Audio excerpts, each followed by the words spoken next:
Well, hello everybody and welcome. My name is Sharon Bonney. I'm the CEO for the Coalition on Adult Basic Education, and I am delighted to welcome Monica Burns, an expert here in AI, generative AI and chatbots is her topic today, and I'm going to turn it right over to her. Monica, take it away. Thank you so much for having me today. I'm excited to be here with you all to talk about harnessing the power of generative AI and chatbots. I have some activities for us to participate in and try out together today to use our time together to unpack this big topic of generative AI and chatbots. So if we haven't met before, my name is Monica Burns. I'm an ed tech and curriculum consultant, a former New York City public school teacher, and I love sharing all things ed tech, all things that fall underneath this education technology umbrella. And today we're going to look at one component of that, which is generative AI and chatbots.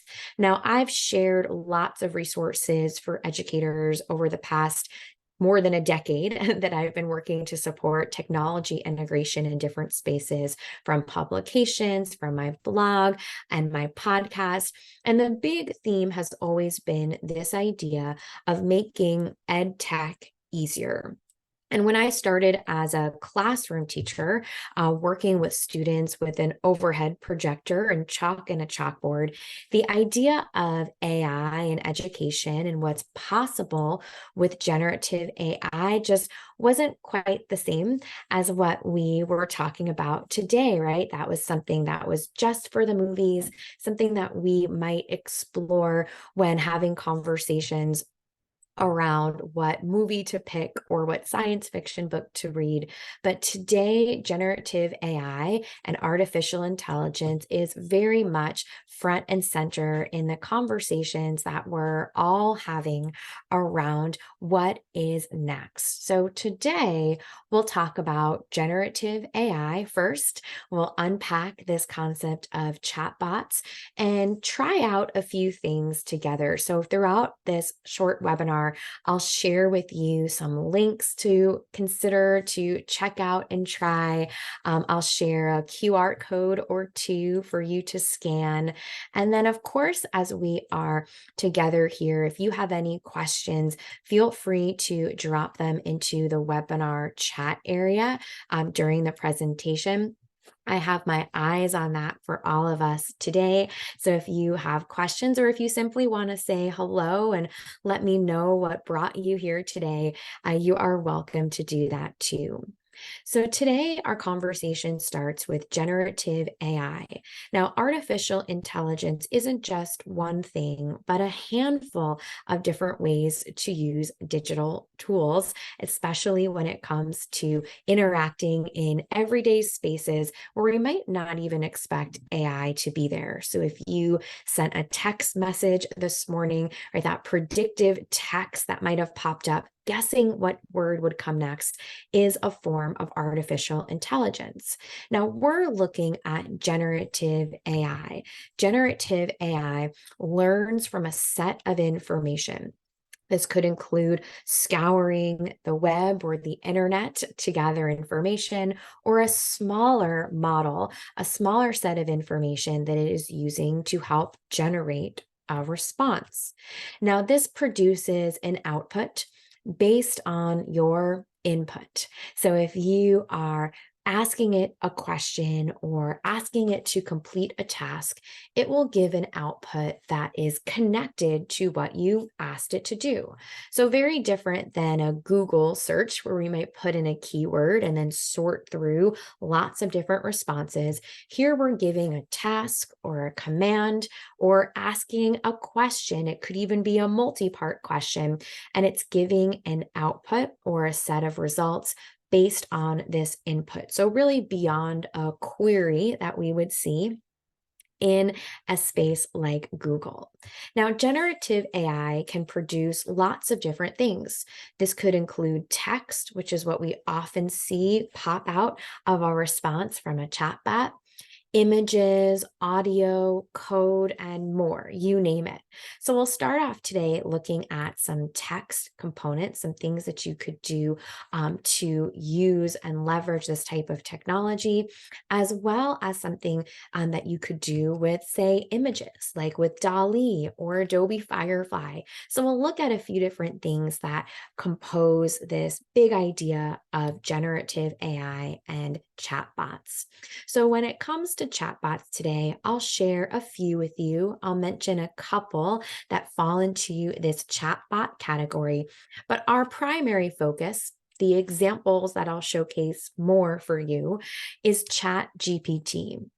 So ChatGPT was released almost this time last year. So we're just about a year or so out from the public release. Now it has been around, generative AI has been around beforehand.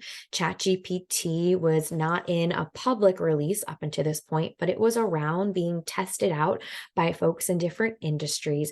But that public release, that big on the scene of ChatGPT was in November of last year. And not that long afterwards, I received a message from my sister. We are very close. We talk all the time about all sorts of things, but she asked me a question that I wasn't expecting, especially one that doesn't come up much in our back and forth. And she said to me, Monica, did you watch South Park this week? And I paused for a moment because we don't often talk about South Park. It's not one of the things that's on either of our radars. It's not normally our TV talk, if you will.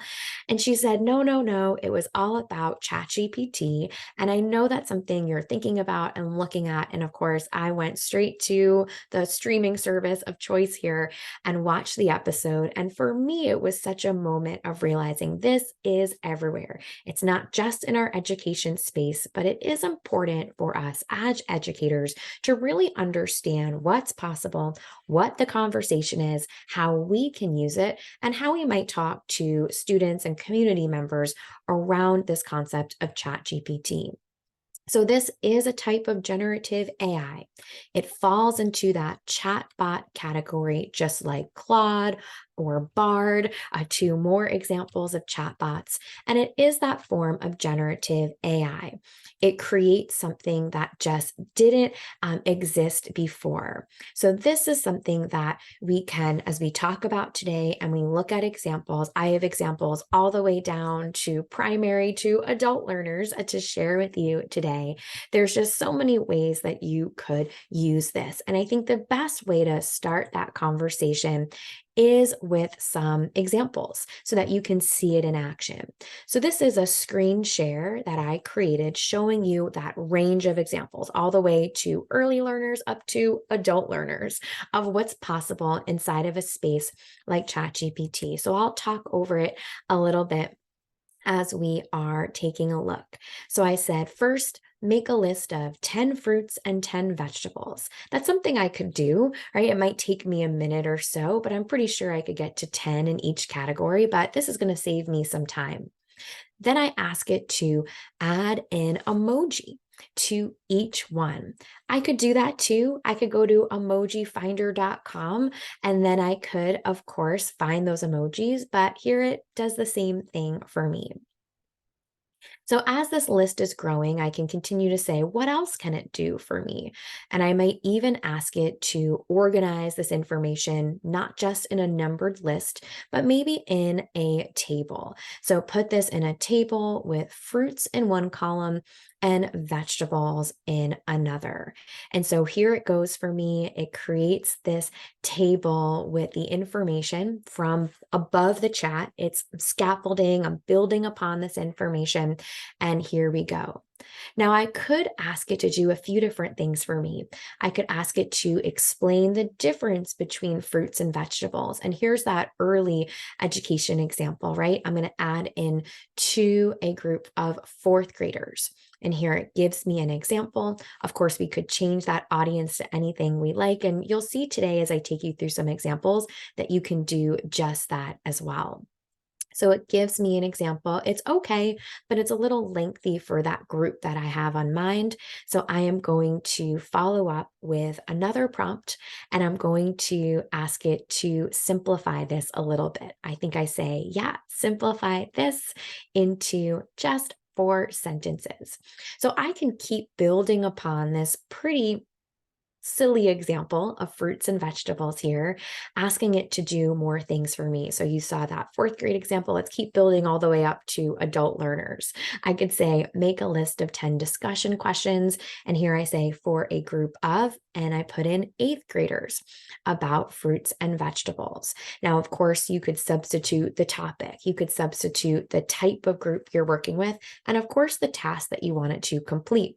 And these 10 or so discussion questions might not be perfect for the group that I'm working with, but of course, I could take a couple of them, I could repurpose them, I could make some changes, and maybe a couple are good to go. It's going to help save me some time for sure.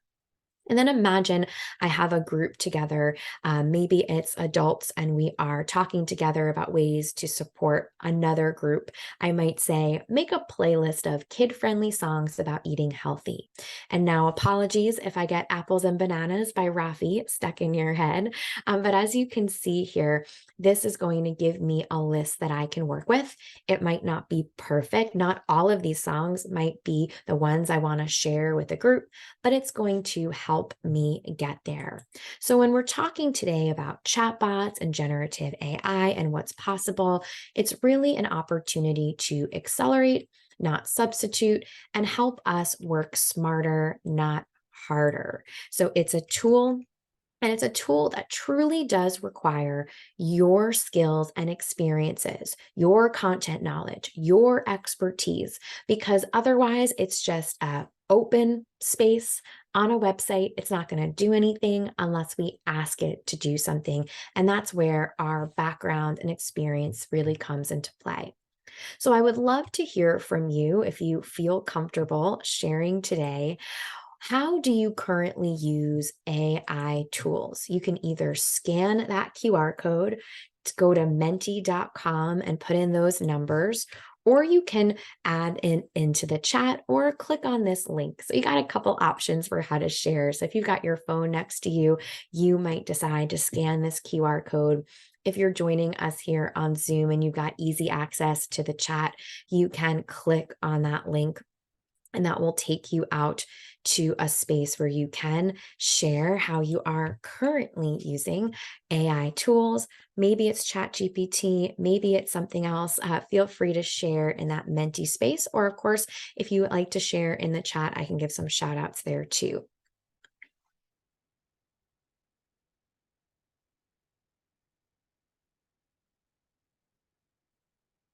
Awesome. So some folks have used it to get topics and ideas for teachers and their lessons, for scaffolding lessons, for lesson planning, to give you recipes based on ingredients to generate student activities. Yeah, so many things. Help plan volleyball practice, doing writing exercises where you ask for synonyms or other phrases. Yeah, so many ways that you can use this.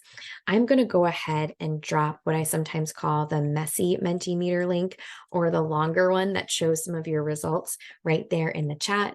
So if you'd like to continue to share, you are welcome to. So there's lots of ways to use AI, lots of options, and there's also plenty of feelings around this. So kind of yeah, there we go. Kind of a silly meme for you there, right? You might feel like, what is going on here? What is possible? Or you might find that there is a lot of feelings that you're holding on to at the same time. And that's somewhat expected here, right? When we're in a space that's evolving and moving, and especially when we know that something like generative AI is far from perfect. It might provide inaccurate responses. You may have have even seen an article in the New York Times recently about a lawyer using ChatGPT and it not really working out well for them because ChatGPT provided some responses that just weren't accurate and they didn't double check them. You might find that you are seeing some bias in artificial intelligence, whether it is with image generation or the responses that it gives. And of course, there are plenty of unknowns in this space. This is something where, just like when we saw something like Wikipedia come on the scene and we thought, oh no, everyone's going to go straight there and copy and paste answers. Well, we know that's not quite what happened. It more became a tool, right, for research, for getting quick responses that we would then go and double check to make sure it was just right. Now, generative AI is, again, isn't brand new on the scene. There's tools like Jasper that's been around for a while and pretty popular with marketers. Google, right, has an AI journey that we've all been on, whether it's with that predictive text in a document or some things they're doing with a space like Bard, which is just like ChatGPT, but available in Google. And then, of course, there's the image generation in a space like DALL-E or Adobe Firefly, which we'll look at in a bit, and even some tools that are designed with education in mind, right? With K-12 educators or high school or secondary educators, or with educators supporting adult learners. So Presto is one example. I've done some work with their team and really love their writing prompt tool for creating prompts. But today we're going to start off looking at some ways to use ChatGPT that mirror some of the experiences you've already had here inside of different AI tools. Now, if you are coming from a place where there are conversations around AI kind of taking over or really altering the workforce or removing certain positions or careers in the future, right? You might have that in mind today. There was just recently, I want to say maybe 2 weeks ago, a working paper released by Harvard Business School, right, all about AI and worker productivity.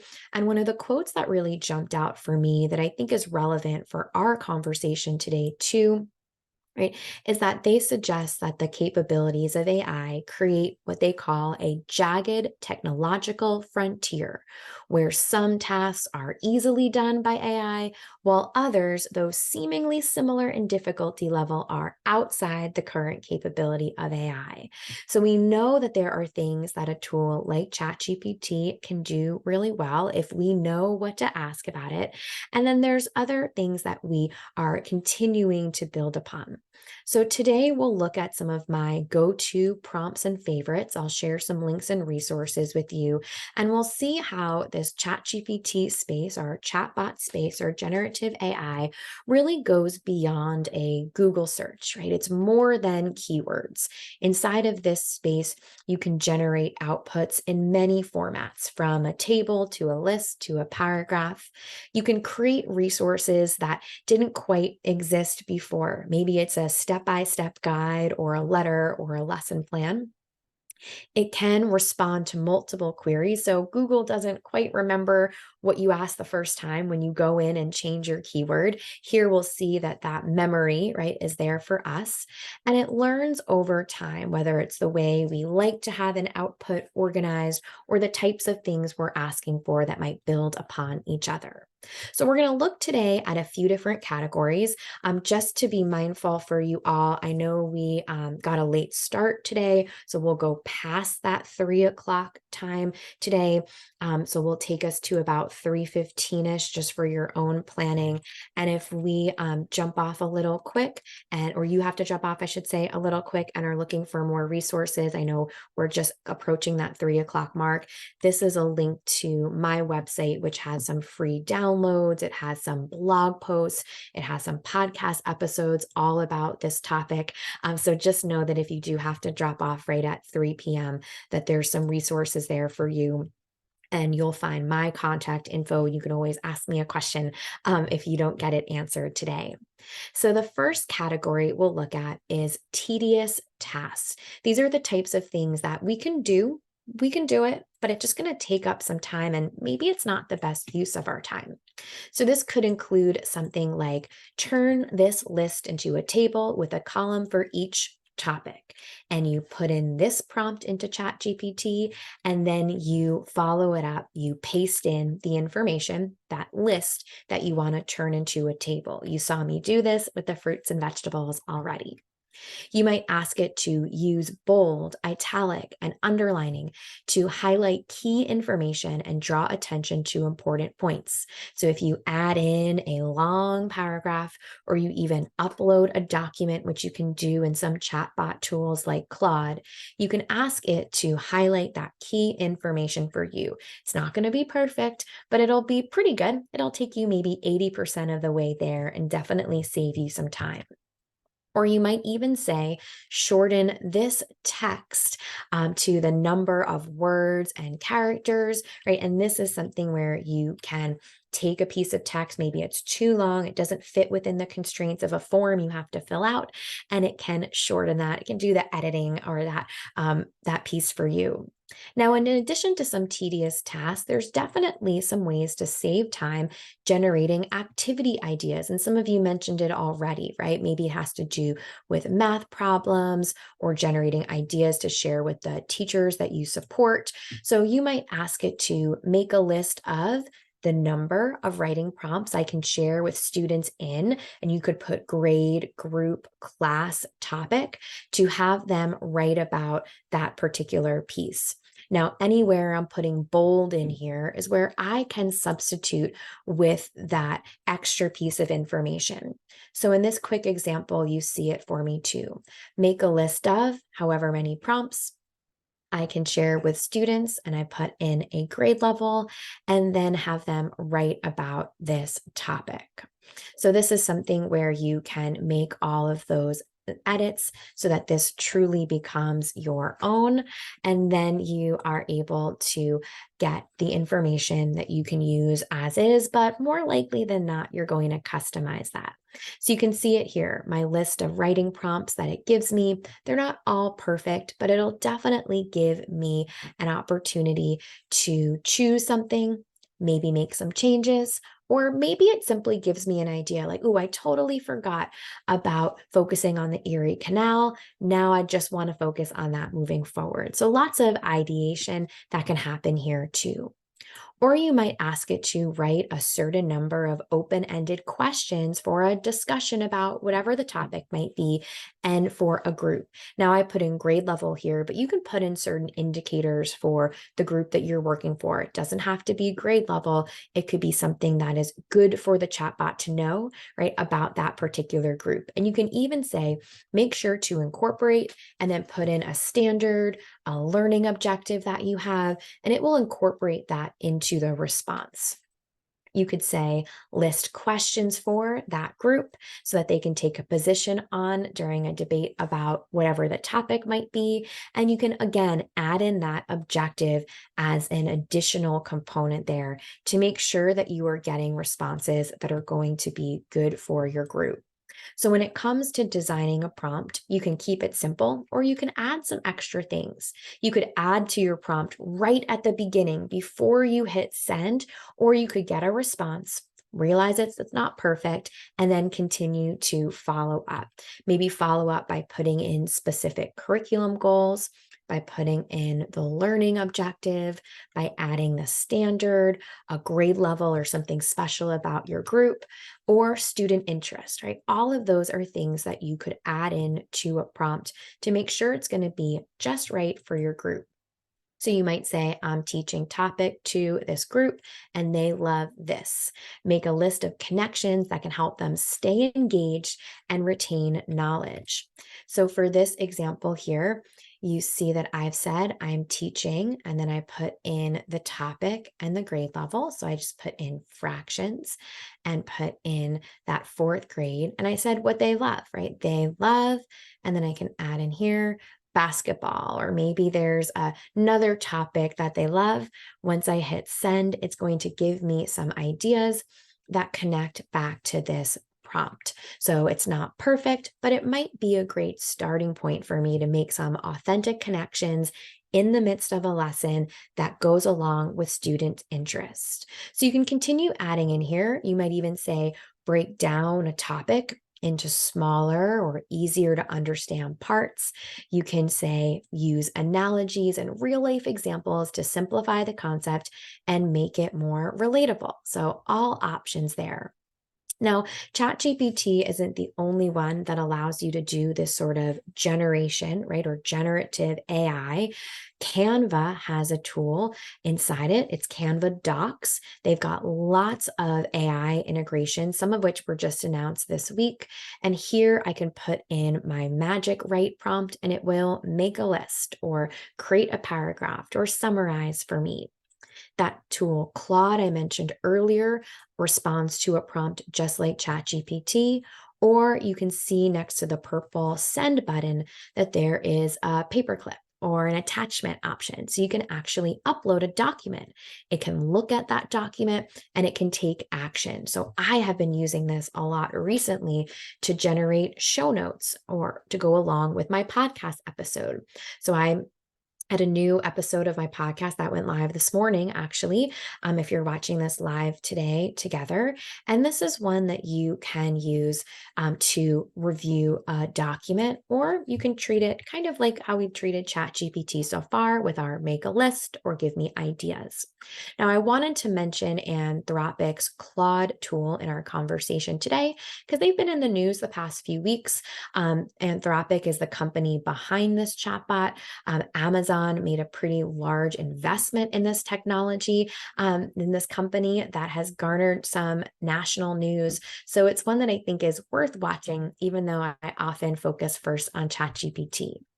Now, for all the things we've looked at today, it's required you to do something, right? To engineer a prompt.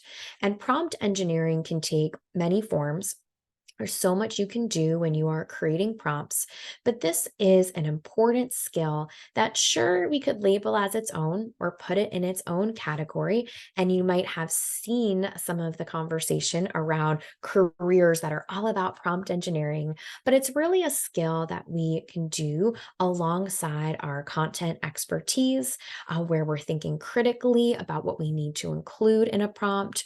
We are trying things out, refining as we go through, and keeping a couple considerations in mind. So you might look at different formats for prompts, like a letter, a list, a lesson plan, or a checklist. Or you might even add a tone to your prompt. We'll look at that next in a few examples. You might say, make this concise, make this formal, make this a little curious or authoritative, right? You could choose whatever adjective is the right fit for you. So, as you are exploring what's possible in this space, you might have a few different goals. You might want to generate something that is for everyone that you work with and support, or perhaps you're looking to spend some time in this space with a specific goal in mind, like differentiated instruction could be front and foremost, where you are looking for something that is just for one student, just for a couple students, you name it. So you might ask it to explain the process of and put in a task and then give it how many steps you want it to use, give it some information about the group.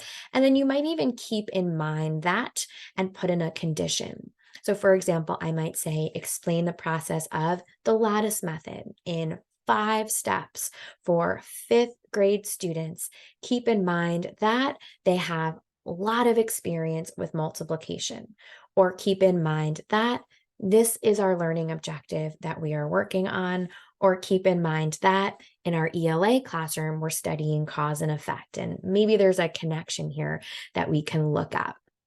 So as you can see in this example, right, I can add as much or as little to the prompt, and I can even follow it up with another condition. So although this one, I kept it simple, I didn't put in that condition or standard or objective or interest. If I don't love what I get here, right, I could make it more specific, like this many steps, keep it simple, right, or make a connection. You might also find that you want to create content with a very different kind of output than we've looked at so far. We've looked at making a list and summarizing and paragraphs. You might say, write a scene or write a poem or write a fill in the blank between two people where one is trying to convince the other to, and maybe it's take a position or connected to an objective. So here's an example. I said, write a scene between two people where one is trying to convince the other to do a better job of recycling bottles and cans. So as you can see here, it is giving me this example. I didn't give it any names. It just picked Ellen and James and said that they were brothers and sister. I don't love this. I mean, it's pretty good, but it's not amazing. So I decide that I'm going to stop generating it. And I put in another prompt. I say, make this with the characters of Friends. I didn't put in my whole recycling spiel first. I just put this in and it built off the prompt that I had already added. So this is something that you can do if you're looking for a creative way to share information with a group. Now, in addition to differentiation, to generating activity ideas, or even some of those tedious tasks that come up for reformatting or making something a little bit shorter, you might find that your goal within this space is to help communicate better. So this could include everything from writing emails to reviewing drafts of something that you've made. You might say, write a message to welcome new families to our school, include our mission of, and a reminder to. And you can add in as many or as little details as you want. Or write a thank you email to a student's family member who, the way that they helped, and leave a space for a personal note like, and you could even add in an example. So there's lots of things that you could do here. You might ask it to write an email that invites students' family members to an event and organize the information in bullet points, paragraphs, you name it. And for this one, I'll show it to you in action. I say create a template for an email that reminds families about an upcoming field trip, include a bulleted list with space for me to add in the specifics, like the time, the place, and all of that. So you can see that happening here, right, as we are working to create this. So here it's building it out for me. It's not perfect, right, but it's pretty good. I may make a couple tweaks, or maybe this is 90% of the way ready to go for a template that I can use and I can modify, right, every time we have a special event. But you might see this as something that you use alongside a piece of content you've already written, like reorganize my email so it uses bullet points to share key information. Make sure to include, and then you might put in something specific to your particular group, an important condition. You might say, proofread this email for grammar, spelling, and punctuation errors.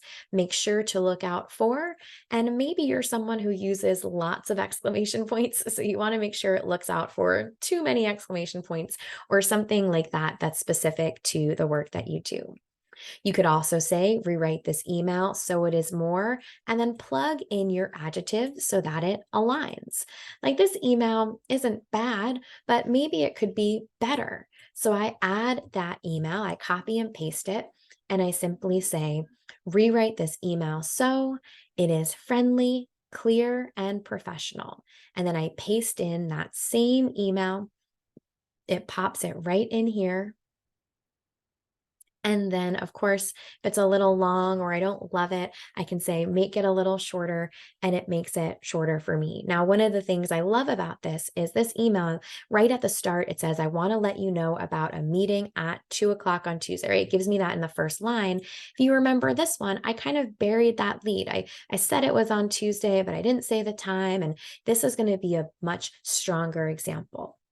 Now, the chatbots that we've looked at so far have all been text outputs, but it's not the only way to go about this. You could use a tool like Adobe Firefly to create images that you use throughout your work. Now, for this one here, you can see I typed in a teacher conducting a science experiment wearing safety, and I put in Googles instead of goggles, and it still knew what I meant. Now, this Adobe Firefly, I've done some work with the Adobe education team and love everything that they do, is a standalone, so you could access it at firefly.adobe.com, or you can access it from Adobe Express, both options.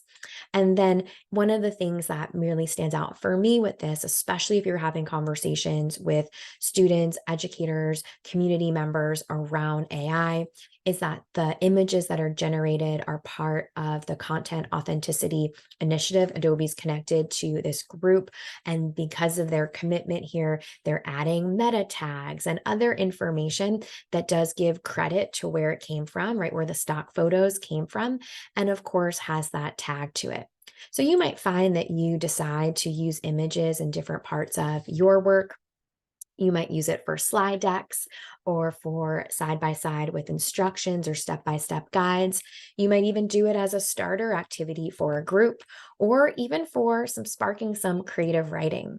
So, if you were going to try this out with a group of any age and background, you might say, what would you add to my prompt to get the perfect picture? And here's an example right at the bottom where you would type in the prompt to get a great picture. Or you might say, guess the prompt. And then you show a picture and you ask them to guess the prompt. So I'd love for you to try and guess the prompt that I used to get this picture. You can either scan the QR code or go to menti.com and type this in. Or I'll put the link in here for you in case you want to just click the link here inside of our Zoom chat. It'll be right there waiting for you. So feel free to go ahead and add that in. Let me know what you think this might be. And I'm going to take a peek and see what you are adding in here.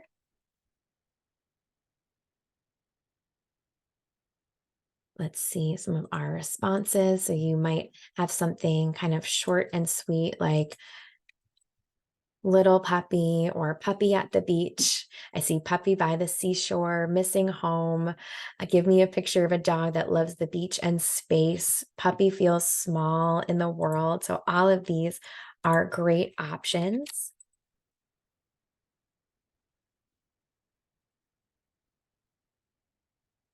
So this looks great so far. Lots of good ones coming through. And I'm going to show you, I'll do the little reveal here. For this one, I said a puppy reading a book about the solar system at the beach.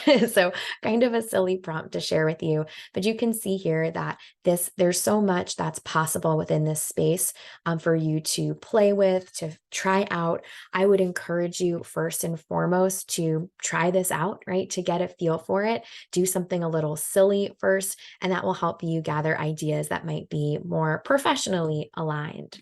So if you're looking to put the ideas that we talked about today in action, and you want to bring this conversation to the work that you do with your colleagues, you might find that there's some hesitation, right? There's some pushback, there's some what ifs, or I'm not sure, or I haven't tried that just yet.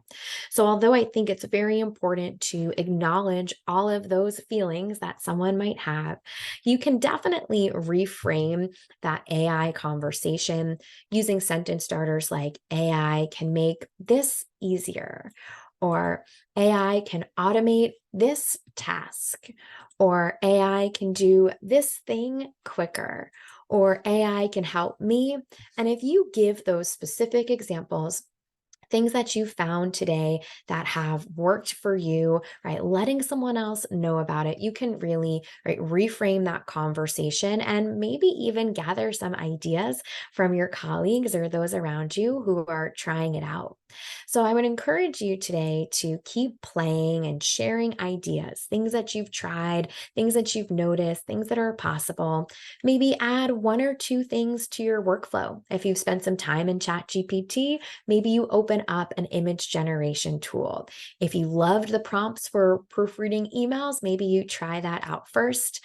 But add just one or two things to your workflow and then tell a friend, right? Let them know all about it. And this is something that you might try out, right, with a colleague or a partner that you're working side by side with. So I want to make sure to say before we finish up here a big thank you for jumping in, for spending this time with me today.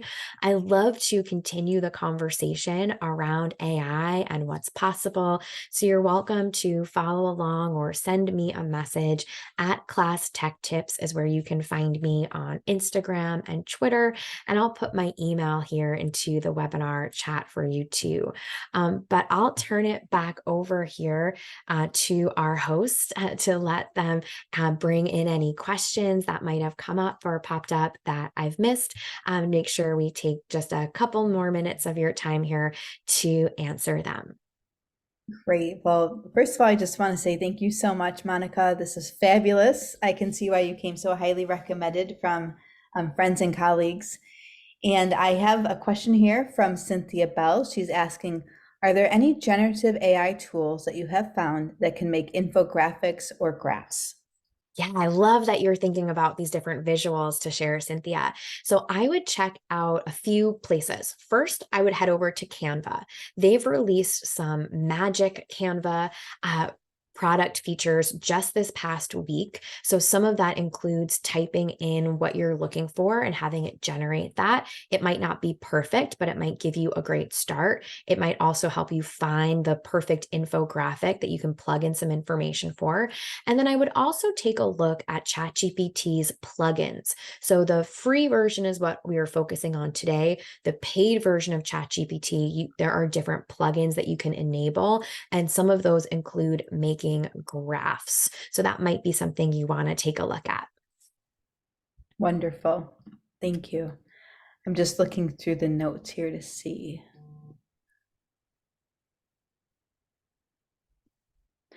I'm not seeing any additional questions in the chat, just a lot of love. I think people really appreciate the session, Monica, and I've learned so much today as well, just listening in. So I just want to say thank you, and thank you for the resources as well. Yeah, absolutely. Appreciate everyone's time today. Feel free to send a note my way if you have a question while you're walking your dog later or when you're emptying the dishwasher and you're like, what about this? Right? Feel free to send a note my way. And I'd love to share more resources with you. Wonderful. So with that, we are going to thank everybody for their time, and we're going to be logging off here, but we invite you also on LinkedIn, share about this phenomenal session. And also on behalf of COABE, I do want to apologize for the late start. So thank you all for those of you that hung in there for half an hour waiting. And thank you to Monica as well for a fabulous session.